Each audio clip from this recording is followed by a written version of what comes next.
যদি ভোটে ক্ষমতায় না আসে কোন সরকার, উনি জানেন যে ওনার কোনো ভোটের প্রয়োজন নাই। যদি ওনার ভোটের প্রয়োজন হতো তাহলে কিন্তু এরকম বেফাস মন্তব্য উনি করতেন না।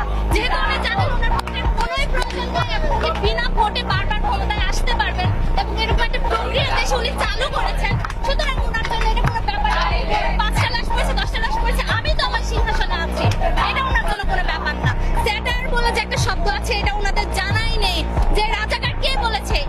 পুরো ডায়লগটাও কিন্তু উনি শোনেন নাই যে তুমি কে আমি কে, রাজাকার রাজাকার কে বলেছে স্বৈরাচার স্বৈরাচার। ওই শব্দটার দিকে একটু ধ্যান দেন যে আপনাকে স্বৈরাচার কেন বলা হচ্ছে, কারণ আপনি বিনা ভোটে বারবার ক্ষমতায় এসে এরকম বেফাস মন্তব্য করে যাচ্ছেন একের পর এক। কিন্তু আপনার মনে রাখা উচিত 1952 সালে একইভাবে চিন্তা করেছিল পূর্ব পাকিস্তানের শাসকরা, 1971 সালেও তারা একইভাবেই চিন্তা করেছিল। 25শে মার্চের যে পরপর হামলা একই চিন্তা থেকে হয়েছিল, যে চিন্তা আপনি এখন করছেন।